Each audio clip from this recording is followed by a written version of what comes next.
Assalamualaikum dan salam sejahtera. Hari ini kita akan belajar tentang wang. Ini adalah bab 3.1.1 Ekonomi Tingkatan 4. Pertama sekali kita lihat dulu maksud wang. Wang merupakan komoditi atau benda yang diterima umum oleh masyarakat sebagai alat perantaraan pertukaran. Terdapat 3 jenis wang iaitu duit shilling, wang kertas dan deposit semasa. Wang shilling bernilai 1 sen, 5 sen, 10 sen, 20 sen dan 50 sen. Manakala wang kertas pula, ni wang kertas Malaysia, bernilai RM1, RM5, RM10, RM20, RM50 dan RM100. Yang seterusnya ialah deposit semasa. Deposit semasa merupakan cek yang dikeluarkan oleh bank.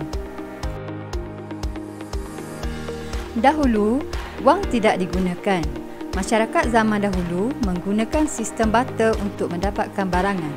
Sistem barter ialah proses pertukaran barang dengan barang.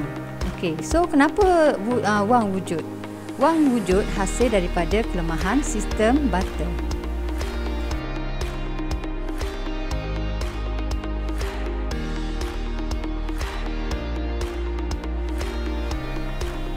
Terdapat 5 kelemahan sistem barter, iaitu yang pertama, barang tidak tahan lama. Yang kedua, masalah membawa barang.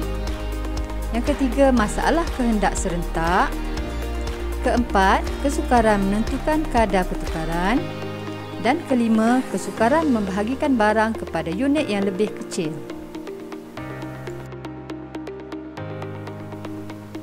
Kita lihat yang pertama, kelemahan sistem barter. Barang tidak tahan lama. Okey, barang basah seperti sayur, ikan dan udang tidak boleh disimpan lama kerana ia mudah rosak. Kelemahan yang kedua tadi ialah masalah membawa barang. Barang yang besar dan berat sukar dibawa ke tempat lain untuk mencari orang yang ingin membuat pertukaran. Yang ketiga, masalah kehendak serentak. Sukar untuk mencari orang yang ingin menukar barangan seperti yang kita inginkan. Contohnya, saya mahu ikan, tetapi orang yang ingin bertukar barangan dengan saya tidak menginginkan ayam yang saya ada. So, pertukaran tidak boleh dijalankan. Yang keempat, kesukaran menentukan kadar pertukaran. Sukar untuk menentukan nilai sesuatu barangan yang ingin ditukar. Contohnya, berapa ekor ikan untuk ditukar dengan 2 biji timun. Akhir sekali, kesukaran membahagikan barang kepada unit yang lebih kecil. Haiwan seperti lembu atau kambing akan mati jika dipotong bahagian yang dikehendaki untuk ditukar dengan barang lain. Sekarang kita beralih kepada fungsi wang. Ada 4 fungsi wang, iaitu yang pertama, alat perantaraan pertukaran. Yang kedua, alat ukuran nilai. Yang ketiga, alat penyimpan nilai. Dan yang keempat, alat bayaran tertunda.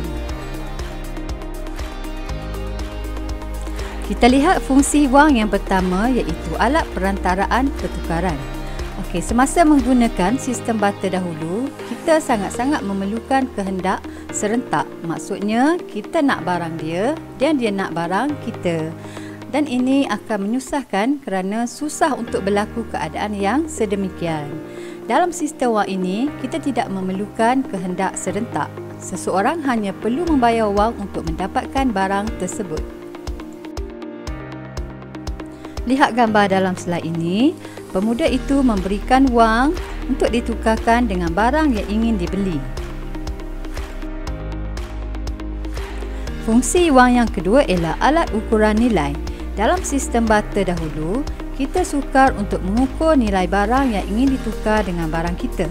Tetapi dalam sistem wang sekarang, kita boleh mengukur nilai barang dalam sebutan harga. Contohnya, buku teks ekonomi tingkatan 4 ini bernilai RM10.90. Fungsi wang seterusnya ialah alat penyimpan nilai. Ciri wang yang tahan lama dan mempunyai nilai yang stabil membolehkan wang berfungsi sebagai alat penyimpan nilai. Disebabkan wang adalah alat penyimpan nilai, maka kita boleh menyimpan wang di dalam bank ataupun di dalam institusi keuangan yang lain untuk kegunaan masa hadapan. Fungsi wang yang terakhir ialah alat bayaran tertunda. Sistem wang membolehkan bayaran secara angsuran. Contohnya, Amirah membeli kereta Myvi dengan bayaran RM450 sebulan. Barangan seperti kereta, rumah, barang kemas dan sebagainya sukar dijual secara tunai kerana harganya mahal. Jadi kita boleh membeli secara angsuran bulanan. Berakhir sudah pembelajaran kita pada hari ini. Terima kasih kepada semua yang menonton. Jangan lupa subscribe, like dan share untuk memberi semangat kepada cikgu meneruskan video seterusnya. Terima kasih. Ride till I can't no more. I got the horses in the back. Horse stock is a